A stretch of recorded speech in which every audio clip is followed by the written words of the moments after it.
Good morning students.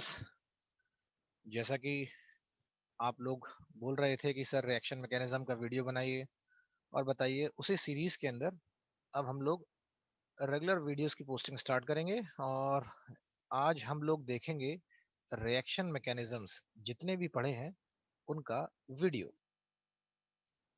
हम लोगों ने रिएक्शन मैकेनिज्म में देखा सबसे पहला मैकेनिज्म कि किस तरीके से हम लोग एल्कोहल्स का डिहाइड्रेशन करके एल्कीन्स बनाते हैं। इस लेक्चर में हम लोग देखेंगे कि कैसे हम इथेनॉल का डिहाइड्रेशन करके इथीन बनाते हैं, इसका मैकेनिज्म, और इसी से रिलेटेड बातें करेंगे। तो यहाँ हम लोगों ने इथेनॉल लिया, concentrate H2SO4 at 170 degree Celsius लिया, डिहाइड्रेशन कराया और एल्कीन बनाया। मैकेनिज्म बेसिकली अगर हम प्रोसेस देखें तो प्रोसेस मालूम है, मैकेनिज्म क्या है वो हम डील करने वाले हैं। पहले स्टेप में H2SO4 डिसोसिएट होता है और देता है H प्लस और HSO4 नेगेटिव आयन। अगले स्टेप में जो एल्कोहल का मॉलिक्यूल है जिसमें ऑक्सीजन के पास लोन पेयर होते हैं, वो अटैक करता है H प्लस के ऊपर, और H प्लस पे अटैक करने के बाद H प्लस को अपने में जोड़ लेता है। आपको मैंने जुड़ने का प्रोसीजर बताया था कि जब भी कोई लोन पेयर वाला मॉलिक्यूल अटैक करता है किसी पॉजिटिव चार्ज वाले के ऊपर, तो पॉजिटिव चार्ज वाला का चार्ज वो अपने ऊपर ले लेता है और ऑक्सोनियम आयन का फॉर्मेशन होता है। इसका अगर हम एग्जैक्ट नाम देखें तो ये इथाइल ऑक्सोनियम आयन है। नेक्स्ट स्टेप में फिर हम लोगों ने ऑब्जर्व किया कि जो ऑक्सोनियम आयन है वो फिर वाटर का लॉस करता है।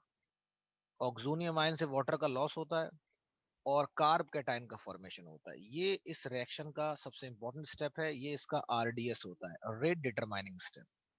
मतलब जितना स्टेबल हमारा कार्ब कैटायन होगा, रिएक्शन का रेट उतना फास्ट होगा। फिर कार्ब कैटायन जो होता है, अगर हम बात करें तो वाटर यहाँ पर एक बेस की तरह काम करेगा, और जो कार्ब कैटायन है उसके बीटा पोजीशन से H निकाल लेगा in the form of H plus और एल्कीन का फॉर्मेशन करेगा, इथीन। ये हमारा है मैकेनिज्म। ऑब्जेक्टिव के लिहाज से बात करें तो कार्ब कैटायन जितना स्टेबल होगा, रिएक्शन का रेट उतना फास्ट होगा।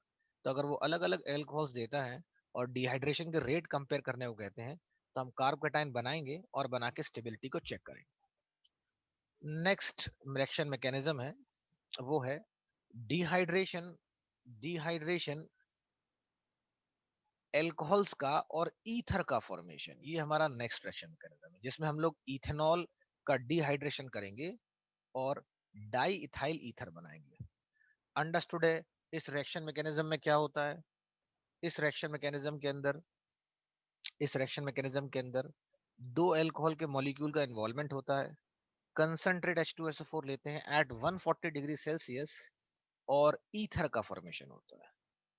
सेम स्टेप पहला, H2SO4 टूटता है और टूट के देता है H पॉजिटिव HSO4 नेगेटिव। अगले स्टेप में अगले स्टेप में एल्कोहल के ऑक्सीजन का अटैक होता है H प्लस के ऊपर और ऑक्सोनियम आयन का फॉर्मेशन होता है। नेक्स्ट स्टेप के अंदर ऑक्सोनियम आयन वाटर का लॉस करता है और कार्ब कैटायन बनता है। यही इस रिएक्शन का आरडीएस है, क्योंकि सबसे मुश्किल स्टेप है। नेक्स्ट स्टेप में फिर ये जो हमारा कार्ब कैटायन है और जो वाटर है, तो ये वाटर एज अ न्यूक्लियोफाइल काम, बेसिकली जो हमारा कार्ब कैटायन है, अगर देखें तो ये कार्ब कैटायन और जो अल्कोहल का दूसरा मॉलिक्यूल इन्वॉल्व था, तो ये दूसरा मॉलिक्यूल जो है वो एज अ न्यूक्लियोफाइल काम करता है अल्कोहल का, और कार्ब कैटायन के ऊपर अटैक करता है। अटैक करने के बाद ऑक्सोनियम आयन का फॉर्मेशन करता है, di ethyl oxonium ion. Di ethyl oxonium ion फिर प्रोटॉन का लॉस कराता है। लॉस कराने के बाद वापस ऑक्सीजन के ऊपर लोन पेयर ले लेता है, जिसकी वजह से ईथर का फॉर्मेशन होता है। दूसरा मैकेनिज्म, आगे आते हैं। हमारा अगला मैकेनिज्म जो था दैट इज बेसिकली किस तरीके से ईथर का क्लीवेज होता है HI के द्वारा, और फॉर्मेशन होता है आयोडाइड का और अल्कोहल का। इसमें हम लोगों ने मिथॉक्सी ईथेन लिया है, जो हमारा बेसिकली 1 डिग्री ईथर है।